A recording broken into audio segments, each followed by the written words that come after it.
Halo, selamat berjumpa lagi anak-anakku kelas 11. Hari ini kita belajar tentang kimia, tepatnya lanjutan materi hidrokarbon, yaitu tentang sifat-sifat dan reaksi-reaksi hidrokarbon. Nah, apa saja yang perlu kita pelajari?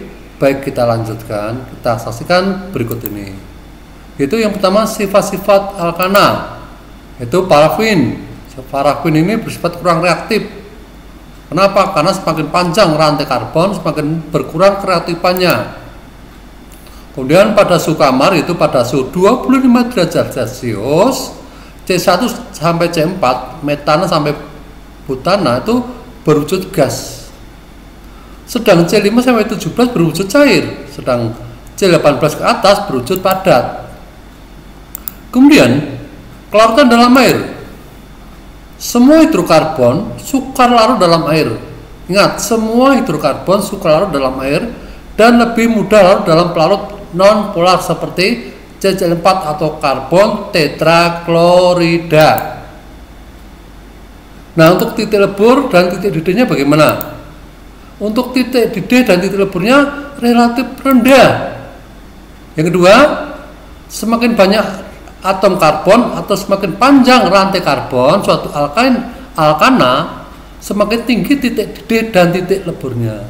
Ingat, jadi semakin banyak atom karbon atau semakin panjang rantai karbon, semakin tinggi titik didih dan titik leburnya.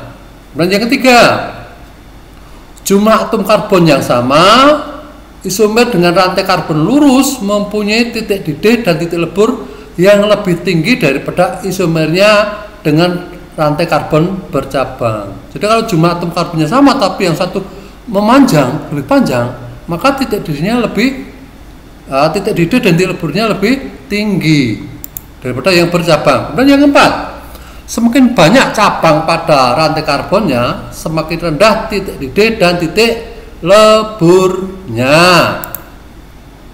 Nah, bagaimana sumber alkana? Sumber alkana itu adalah komponen utama dari gas alam dan minyak bumi. Bagaimana kegunaannya?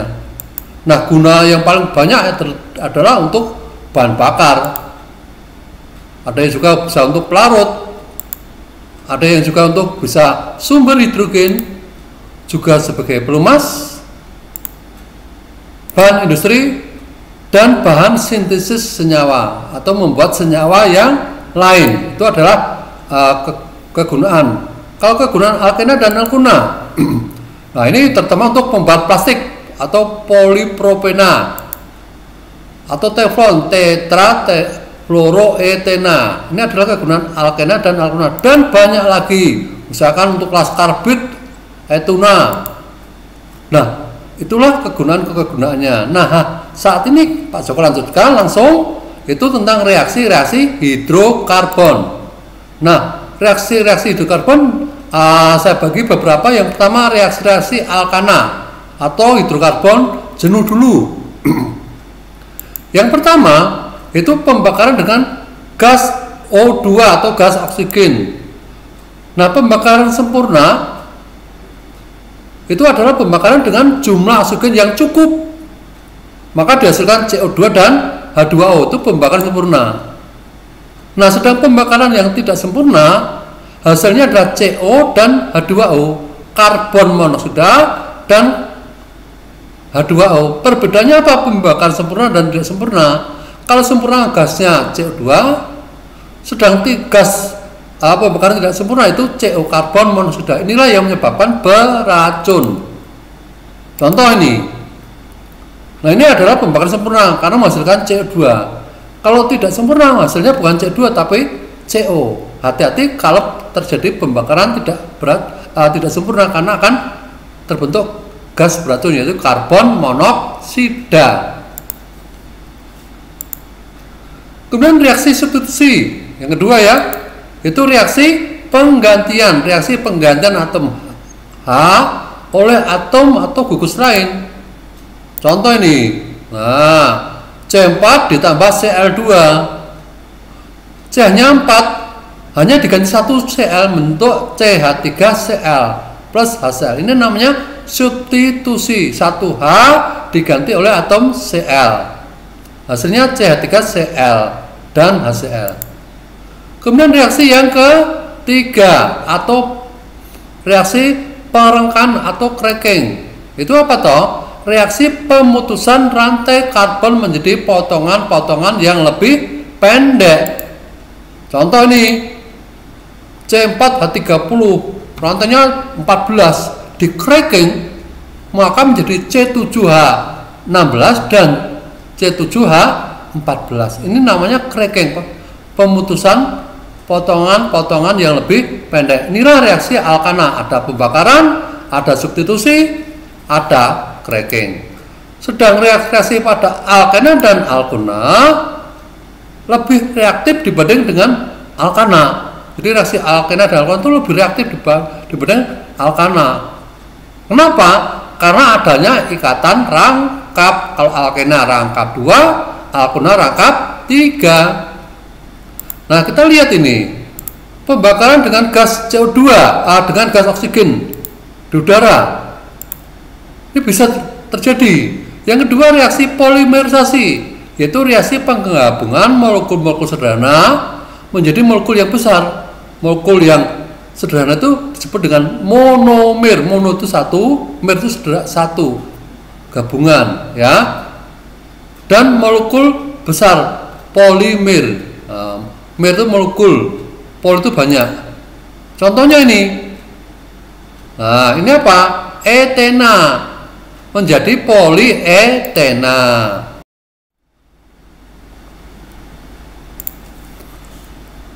Baik, kita masuk ke reaksi yang ketiga, yaitu reaksi adisi atau penjenuhan. Adisi itu artinya penambahan, sehingga dari ikatan rangkap menjadi ikatan jenuh, ikatan tunggal. Jadi reaksi penjenuhan ikatan rangkap. Contohnya ini, yaitu adisi dengan hidrogen. Nah, etena ditambah gas hidrogen. Kita lihat ikatan rangkapnya di nomor 1 dan 2, maka hanya satu ditarik di C1, satu di C2, maka namanya menjadi etana. Jadi dari etena ditambah H2 menjadi etana. Kemudian reaksi yang kedua, reaksi adisi klorin, yaitu Cl2. Sama ini sedang ini propena. Propena ditambah Cl2. Rangkapnya di antara 1 dan 2, maka Cl-nya 1 lari di nomor 1, 1 di nomor 2, sehingga jadi CH2Cl, CHCl, CH3. Jadi Cl ini dibuat cabang Cl nomor 1 dan nomor 2, maka namanya 1,2 dikloropropana. Lain kali kita akan belajar tata nama seperti ini. Kemudian yang ketiga, adisi dengan HCl. Jadi kalau A tadi adisi dengan hidrogen, H dan H tidak masalah. Yang kedua, klorin Cl dengan Cl tidak masalah. Tapi kalau adisi dengan HCl, berarti H dengan Cl ini yang jadi masalah. Misalkan ini 2 propena, bukan 2 propena, 1 propena tambah Cl, maka hanya lari kemana? Hanya akan lari ke C1 atau C2.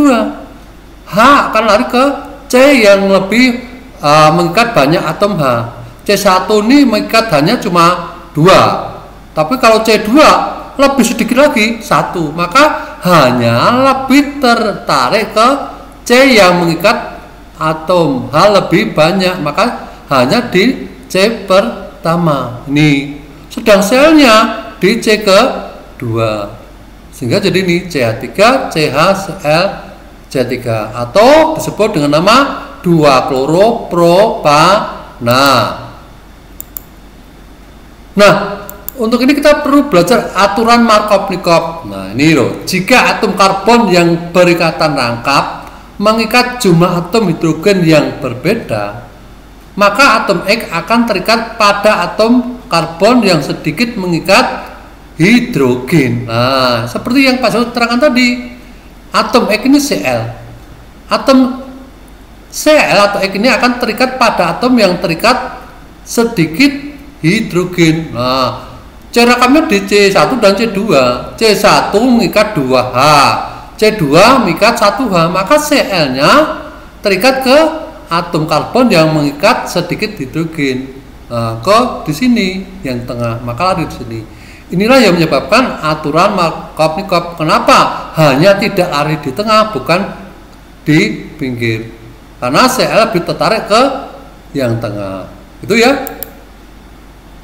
Sampai jumpa lagi di pertemuan yang akan datang. Oke.